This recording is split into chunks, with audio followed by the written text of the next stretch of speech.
ناظرین، مفتی راشد صاحب کے جواب میں جو ایک جناب دیوبندی مولوی ہیں، انہوں نے ایک کلپ اپلوڈ کیا، اس کے اندر انہوں نے ایک بات یہ بھی کہی کہ کرامات اور معجزات جو ہوتے ہیں نا، یہ یعنی انبیاء اور صاحب کرامت یعنی ولی اس کے اختیار میں نہیں ہوتا، یہ اللہ تبارک تعالیٰ ظاہر کرتا ہے۔ بے شک اللہ کی طرف سے ہی ہے کرامت بھی اور معجزہ بھی، لیکن جب نبی خیر ظاہر کرے، جب ولی خیر ظاہر کرے، تو اس وقت وہ جو ہے یعنی معجزہ ظاہر نہیں ہو سکتا یا ایسا نہیں ہو سکتا، تو یہ بالکل امپاسبل بات ہے، یہ سمجھنے سے قاصر ہے۔ معجزات کے متعلق کسی نے بھی تاریخ اسلام میں ایسا نہیں کہا کہ معجزہ صرف اللہ ہی کے چاہنے سے ہے، کہ نبی جب خیر ظاہر کرے اور نبی چاہے تب معجزہ نہیں ہو سکتا، ٹھیک ہے۔ اللہ تبارک و تعالیٰ نبی جب بھی کہیں پریشان ہوتے ہیں، کسی مشکل میں یا تکلیف میں آتے ہیں، تو فوراً اللہ تبارک و تعالیٰ ان کے ہاتھ پر یہ طاقت اور کمپیٹنسی رکھتا ہے کہ وہ اپنی طاقت کو ظاہر کرتے ہیں اور بیان کرتے ہیں۔ مثلاً آج ہمارا جو بیسک موضوع ہے وہ یہ ہے کہ معجزہ دو قسم کے معاملات پہ یعنی منحصر ہوتا ہے۔ کبھی کبھار تو اللہ فوراً نبی کو کہتا ہے کہ نبی تو ایسا کر، یہ چیز ایسی ہو جائے گی، وہ اللہ کی طرف سے دی ہوئی طاقت، اور وہ اس وقت معجزہ ظاہر ہوتا ہے۔ اور ایک معجزہ ہوتا ہے جسے جو ریگولری معجزہ ہوتا ہے، اللہ نے پکا عطا کر دیا ہوتا ہے، نبی کے پاس وہ کمپیٹنسی ہوتی ہے، نبی جب چاہے اس معجزے کو استعمال کرے، جیسے کہ موسیٰ علیہ السلام کی لاٹھی اور عیسیٰ علیہ السلام کا پرندے بنانا، شفا دینا اور غیب کی باتیں بتا دینا، اور خضر علیہ السلام کا غیب کی باتیں بتا دینا۔ تو اس طرح کے جو یہ معجزات ہیں۔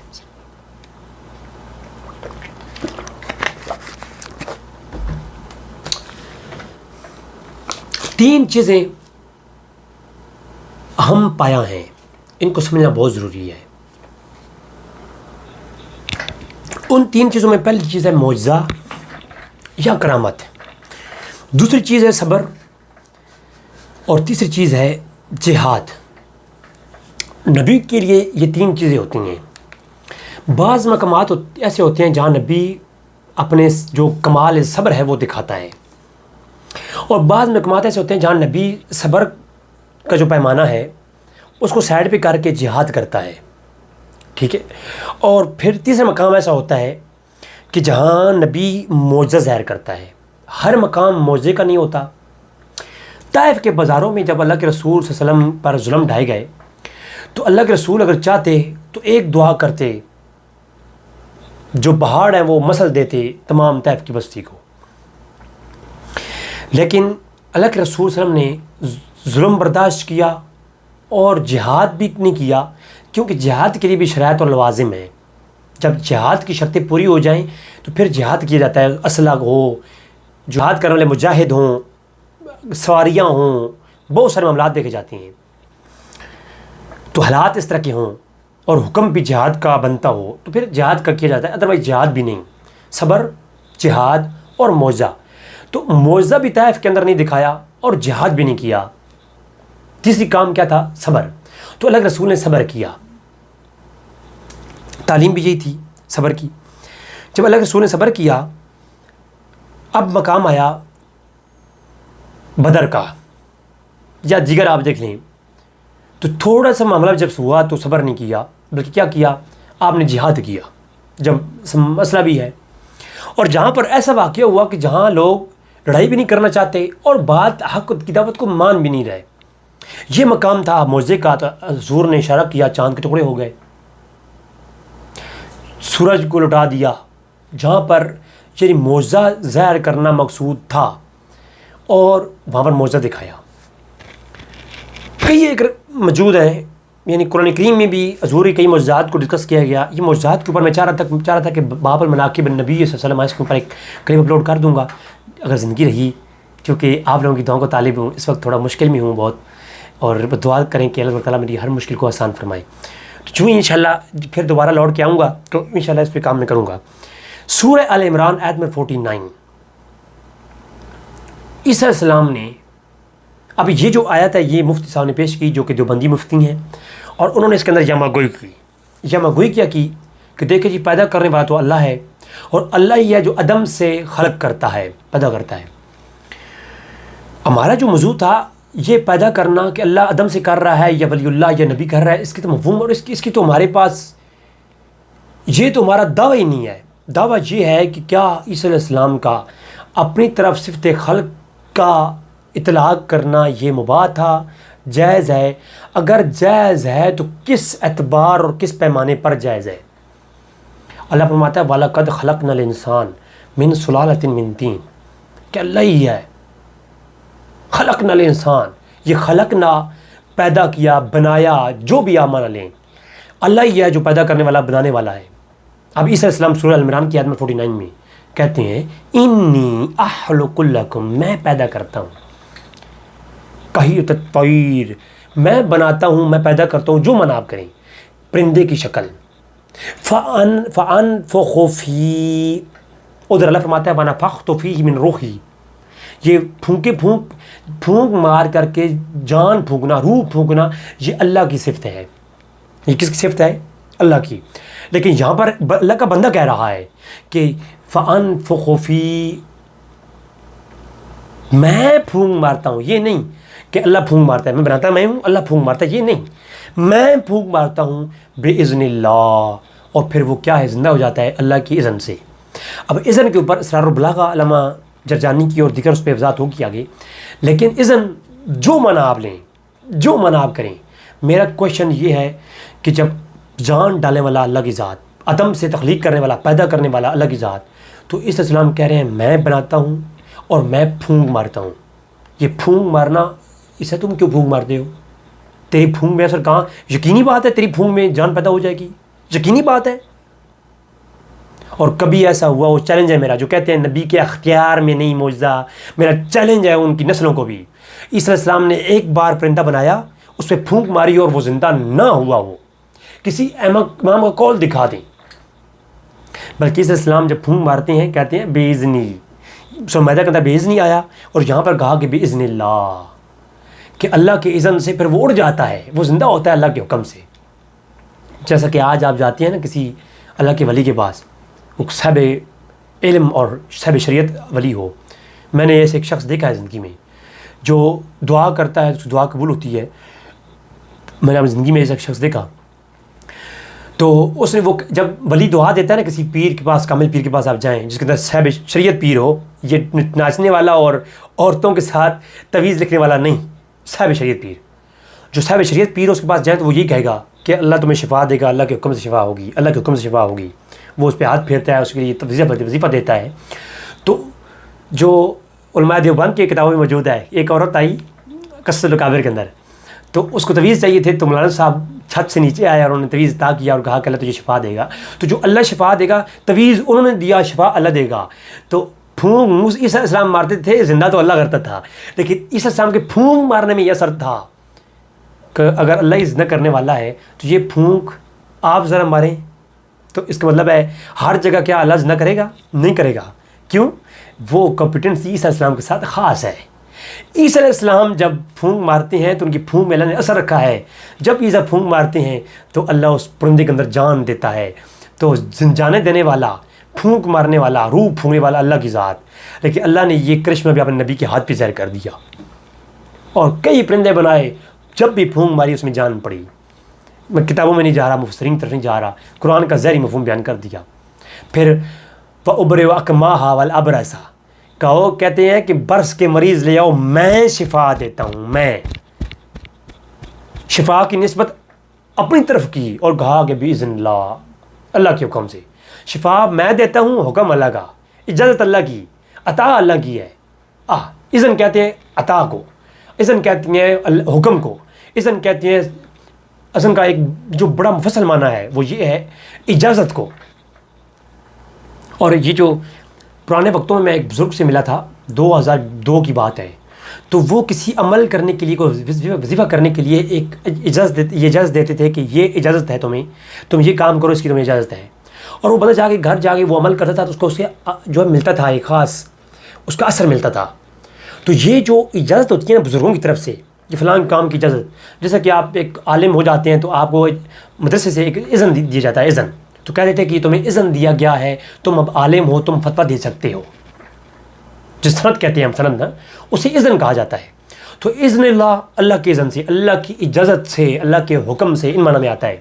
تو فرمایا اللہ کی اجازت سے میں پھونک مارتا ہوں، اس میں جان پیدا ہوتی ہے اور میں شفا دیتا ہوں۔ میرے مولا شفا دینے والی تیری ذات ہے، تو اس اسلام کے پاس شفا کیا ضرورت ہے؟ گھر پہ بیٹھ کر کے نماز حاجت مانگیں، تجھ سے دعا مانگیں میرے مولا، تو کیا ہے، تو دینے والا ہے، تو شفا دے گا۔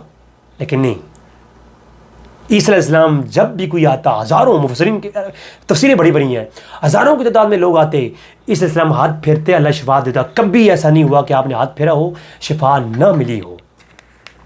اور پھر آخر میں حد کر دی، وَأُحْيِي الْمَوْتَى بِإِذْنِ اللَّهِ، شرک کے چھکے چھڑ گئے۔ یہ جو لوگ ڈرے ہوئی ہیں نا، یہ کیا ہے؟ کہا کہ مردے اٹھا کے لے آؤ، میں مردوں کو زندہ کرتا ہوں۔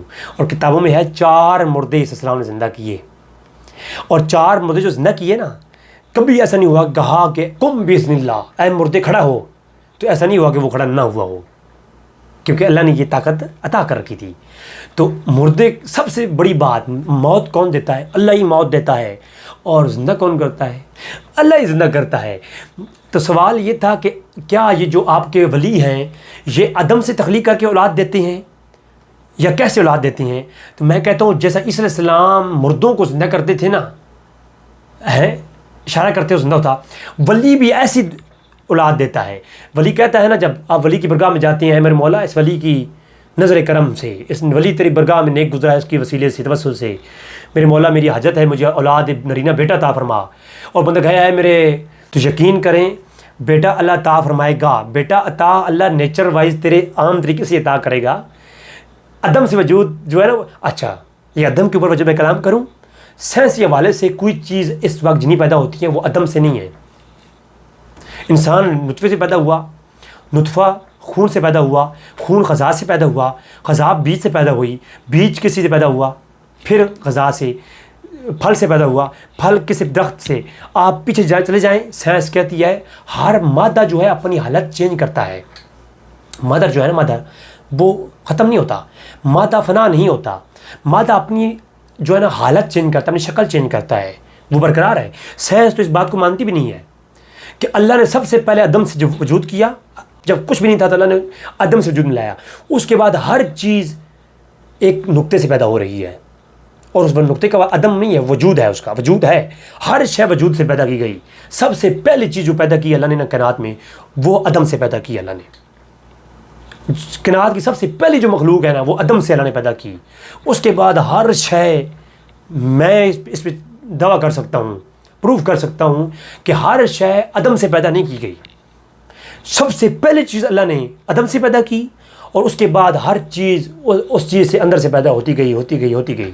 اور اس کے اوپر سائنس ہی تو میرے پاس کافی دلائل ہے نا، سائنٹیفک یہ چیز مانتی نہیں ہے سائنس۔ سائنس کہتی ہے مادہ بس چینج ہو رہا ہے اپنی، آپ مٹی میں جائیں گے تو آپ مٹی بن جائیں گے، آپ کا وجود پھر بھی ہے۔ تو یہ اس پہ انشاءاللہ کلام پھر میں کروں گا۔ تو یعنی عدم سے وجود نہیں، ولی کیا ہے، وہ دعا کرتا ہے، اللہ ان کی دعاؤں سے بیٹے عطا کرتا ہے، برش عطا کرتا ہے۔ صحیح بخاری کی روایت ہے، وہ آگے چل کے میں حدیث کی روشنی میں روایتیں پیش کروں گا کہ ولی بیٹے دیتے ہیں، ان کی وسیلے سے اللہ رزق دیتا ہے کہ نہیں دیتا۔ صحیح بخاری، مسلم اور ابن ماجہ کی روایات انشاءاللہ وہ آگے آ رہی ہیں انشاءاللہ۔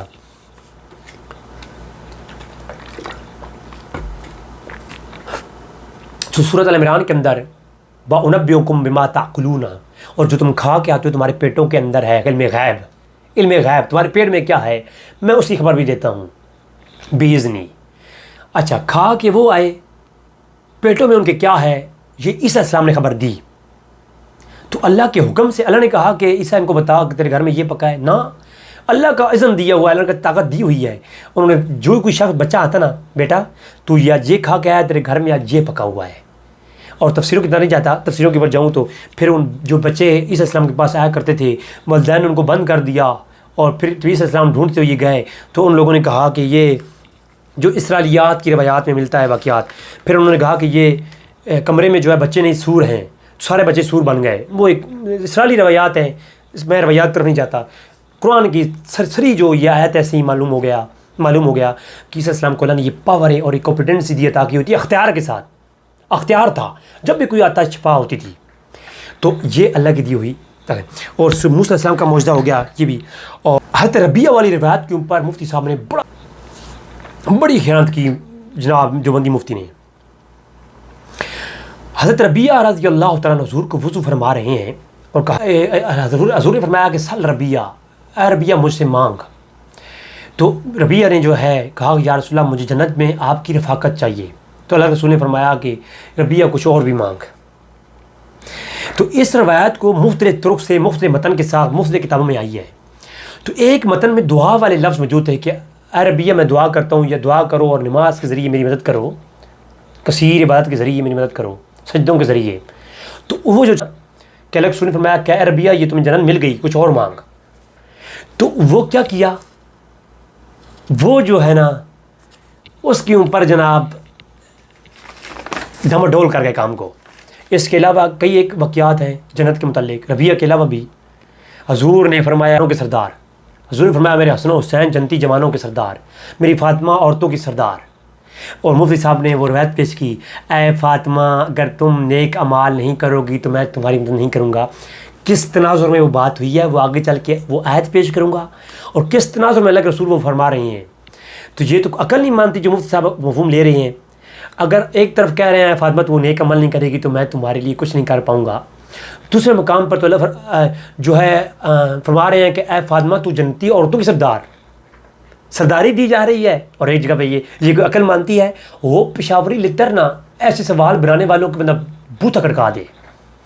اور اگلی بات، ہائے ہائے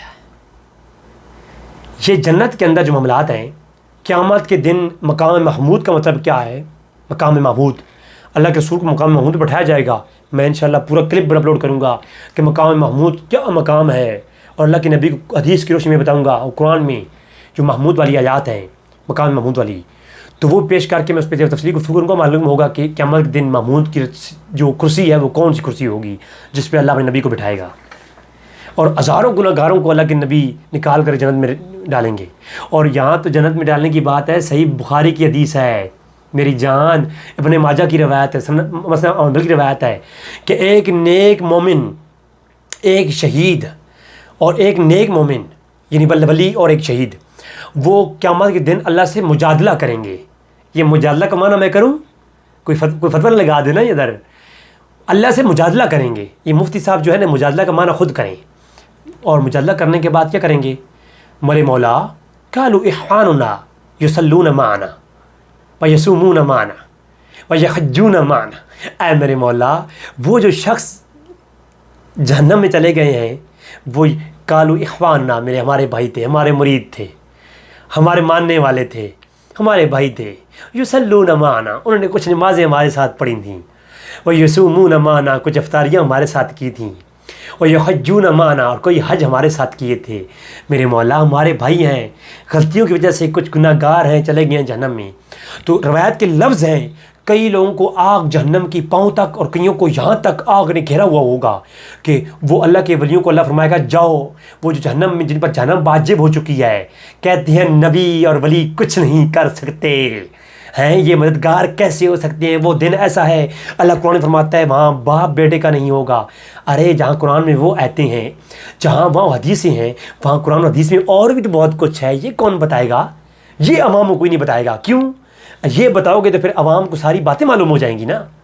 اور پھر اللہ فرمائے گا جاؤ میرے پیارے شہدا، جاؤ میرے پیارے اللہ، میرے ولیوں، میرے دوستوں، جاؤ جن کو پہچانتے ہو نکال کے لے آؤ. جس کو پکڑیں گے نا، کئیوں کو آگ یہاں تک لگی ہوگی جہنم کی، کئیوں تو یہاں تک وہ آگ میں دھنسے ہوئے لوگ، وہ جن پر جہنم واجب ہو چکی تھی، ان کو جہنم سے نکال کے جنت میں ڈال دیں گے. تلک الجنتی نورث من عبادنا من کان تقیا. قرآن میں اللہ فرماتا ہے کہ یہ وہ اللہ کے نیک بندے ہیں جن کو ہم یہ جنت وراثت میں دیں گے. جنت نورث من عبادنا من کان تقیا، یہ وہ اللہ کے ولی ہیں جن کو ہم جنت وراثت میں دیں گے. نہیں ولی تو کچھ کر ہی نہیں سکتا. میں کہا تیرے ولی کچھ نہیں کر سکتے، ہمارے حضور غوث الاعظم جہنمیوں کو جہنم میں نکال کر کے جنت میں لے کے جائیں گے. جی ہے. تو اللہ کے رسول پھر جنت میں نہیں لے کے جائیں گے. اور ربیہ کے لیے جنت میں انشاءاللہ پوری قیامت باب میں لاؤں گا روایت. اللہ کے رسول نے کہا صدیق فی الجنہ، عبد الرحمن ابن ووف فی الجنہ. ایک شخص حضور کے سامنے گزرا، ہائے ہائے ہائے روایت پیش کرنے لگا ہوں. یہ سنیو، پہلے تم نے یہ روایت نہیں سنی ہوگی. ایک شخص گزرا حضور کے سامنے سے، میرے پیارے صحابہ یہ جانتے ہو یہ لوگ کون ہے، یہ لڑکا کون، یہ بندہ کون ہے؟ یا رسول اللہ یہ بہت بڑا امیر شخص ہے۔ اللہ رسول نے فرمایا نہیں، یہ وہ شخص ہے قیامت کے دن میزان کے لیے یہ شخص کھڑا نہیں کیا جائے گا، یہ شخص ڈائریکٹ جنت میں جائے گا، میزان کے لیے بھی کھڑا نہیں ہوگا۔ یعنی آپ دیکھیں، کہتے ہیں جی فلاں اللہ کے رسول صلی اللہ علیہ وسلم کا جس نے کلمہ بھی پڑھا ہے نا، یہ کلمہ بھی تمہاری مدد کرے گا۔ پھر اللہ کے رسول کس طرح قیامت کی مدد کریں گے، ایک الگ چیپٹر ہے، پھر وہ باب ملم ہو جائے گی۔ اللہ کے رسول کو بھی اللہ نے عطا کرنے کی طاقت عطا فرمائی۔ ایک مقام پہ پانی ختم ہو گیا، بخاری مسلم کی روایتیں بھری پڑی ہیں، 50 زیادہ روایتیں ہیں، پانی ختم ہو گیا، حضور کے سامنے تھوڑا پانی لایا گیا، اللہ کے رسول نے اس میں اپنا ہاتھ رکھا، نکالا۔ یہ ہم کہتے ہیں معجزت اختیار ہی نہیں ہے، بھائی اختیار نہیں ہے تو اللہ کے رسول بھی دعا فرماتے میرے مولا ہمارے پاس پانی ختم ہے، بس میرے ہاتھ میں یہ کمال عطا کر کے میں بھی ڈالوں اسی سے پانی آ جائے نا۔ کئی ایک روایتیں ہیں، میں مختصراً پیش کر رہا ہوں۔ اللہ کے رسول نے حدیبیہ کا مقام، ہاتھ ڈالا، نکالا، اتنا پانی ہو گیا کہ چھوٹے سے پانی سے ہزاروں نے پی بھی لیا، وضو بھی کر لیے۔ اس طرح کی اور کئی روایات ہیں۔ صحیح بخاری 195، صحیح بخاری 200، صحیح بخاری کی حدیث نمبر 195، حدیث نمبر 200، یہ آپ دیکھ سکتے ہیں۔ صحابہ کرام کہتے ہیں 80 سے زیادہ لوگ تھے، 80 لوگ تھے جنہوں نے پانی پی بھی لیا اور یہ ختم نہیں ہوا۔ تو یہ کہتے ہیں جی معجزہ، یہ معجزے تھے جی۔ کیا اللہ معجزوں میں اپنی شرک کی تعلیم دیتا رہا؟ نعوذ باللہ، کہ غیر ابو ہریرہ جا کے حضور سے مانگ رہے ہیں، اور غیر جو ہے نا جو ناپسندیدہ کام تھے، جو بظاہر معجزات کے اوپر عقیدے بنانے سے جو ہے شرک کی طرف لے جاتے ہیں عقیدے، تو یہ سارے معجزے جو تھے یہ شرک پر مبنی تھے، نعوذ باللہ من ذالک۔ اللہ اپنی آیات، اللہ جو معجزہ ہے نا وہ آیات ہوتی ہے، نشانی ہوتا ہے، تو کیا جو اللہ کی نشانیاں ہیں ان کے اندر تعلیم ہے اور ان کے اندر تفکر ہے، شرک ہے؟ نعوذ باللہ من ذالک۔ پتہ نہیں کون سا قرآن یہ سمجھتے ہیں، کیسے قرآن یہ پڑھاتے ہیں۔ اور پھر کہا جی مفتی صاحب نے کہ عبد القادر جیلانی نے لکھا ہے کہ وہ عاصم بن برقیہ نے اسم اعظم سے دعا کی تو وہ تخت بلقیس آ گیا۔ پہلی بات ہے کہ یہ کوئی معتبر قول نہیں۔ دوسری بات ہے اللہ نے لایا، نبی پاس موجود تھے، اسم اعظم عاصم بن برقیہ کو معلوم تھا زیادہ یا سلمان علیہ السلام کو معلوم تھا؟ نہیں، یہ بات غلط سمجھے ہو۔ اور سلمان علیہ السلام کے سامنے جب یہ لایا گیا تخت بلقیس، سلمان علیہ السلام نے یہ نہیں کہا تم نے کیسے لے آئے، وہ کون سا علم ہے، کیا ہے، نہ اس میں اعظم کا کہاں تعلق ہے۔ قرآن میں اللہ کہتا ہے کہ قال الذی عنده علم من الکتاب، اس کے پاس کتاب کا علم تھا، اور کتاب کا علم تھا، آنکھ جھپکنے کی دیر میں وہ تخت بلقیس لے آیا۔ جو عام شخص، ایک ولی اسم اعظم کی قوت سے، سلمان علیہ السلام کا امتی ایک اسم اعظم کی قوت سے اگر تخت بلقیس آنکھ جھپکنے میں لا سکتا ہے نا، تو امت محمدیہ کے جو ولی ہے نا، وہ آنکھ جھپکنے کی دیر سے مشرق تا مغرب جناب اپنے مریدوں کی مدد بھی کر سکتے ہیں اسم اعظم کی طاقت سے۔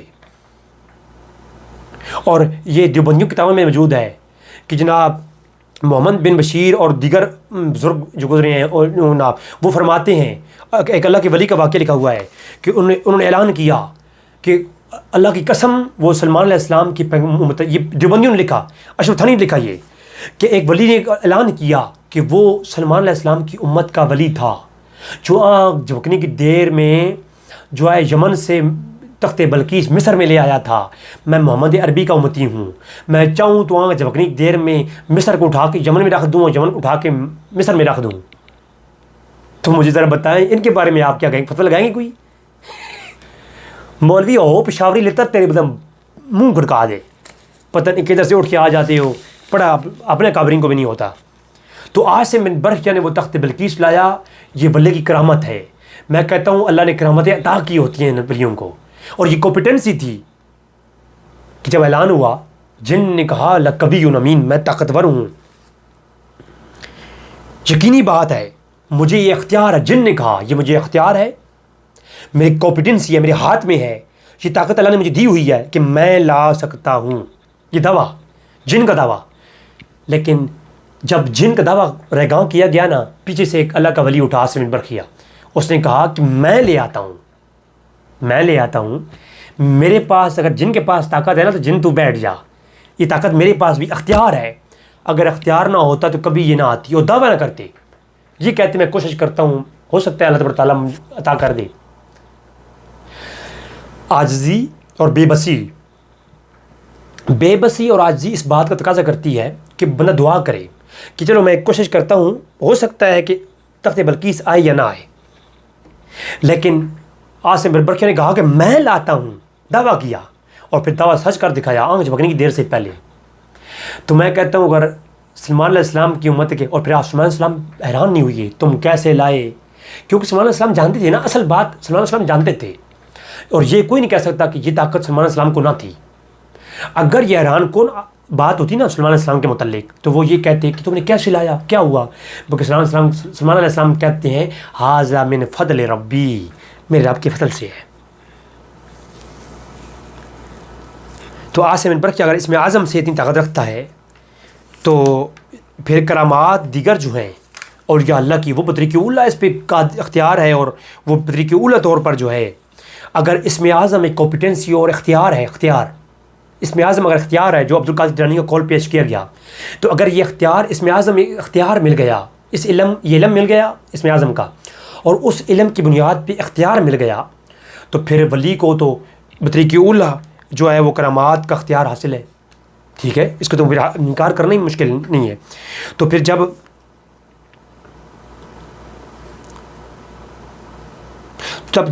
جن نے کہہ دیا لقوی امین، میں اختیار رکھتا ہوں کہ میں لے کے آ سکتا ہوں اس کو، تو پھر بطریق اولیٰ عاصم بن برقیہ کا اختیار مانا گیا، کیونکہ عاصم بن برقیہ اس سے زیادہ اختیار رکھتے تھے تو وہ لے کے آئے۔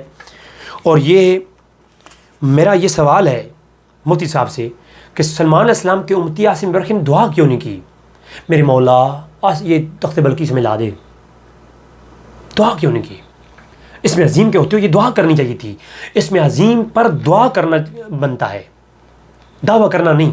اس میں اعظم کے اوپر دعویٰ نہیں ہوتا، دعا ہوتی ہے۔ اس میں اعظم کے اوپر دعویٰ کیا گیا، دعویٰ کیسے کیا گیا؟ یہ کہاں کی منطقیں آپ نے کھڑی ہوئی ہیں؟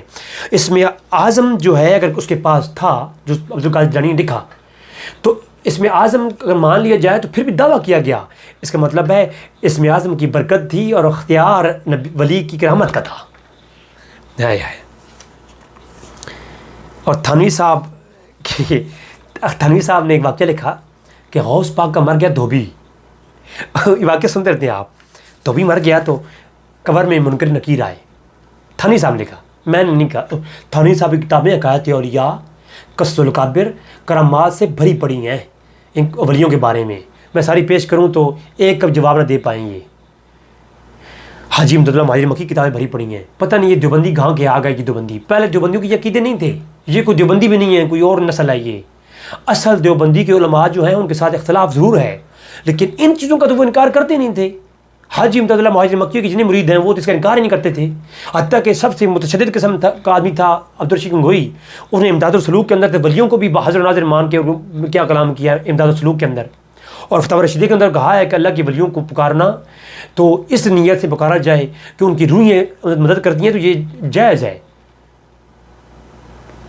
کامل طور پر حقیقی طور پر اسی مان لینا، مددگار مان لینا یہ ناجائز ہے، تو یہ عقیدہ اہل سنت کا بھی ہے۔ تو یہ جو ہے ساری کی ساری پھر قرآن کریم کی آیات پڑھی ہیں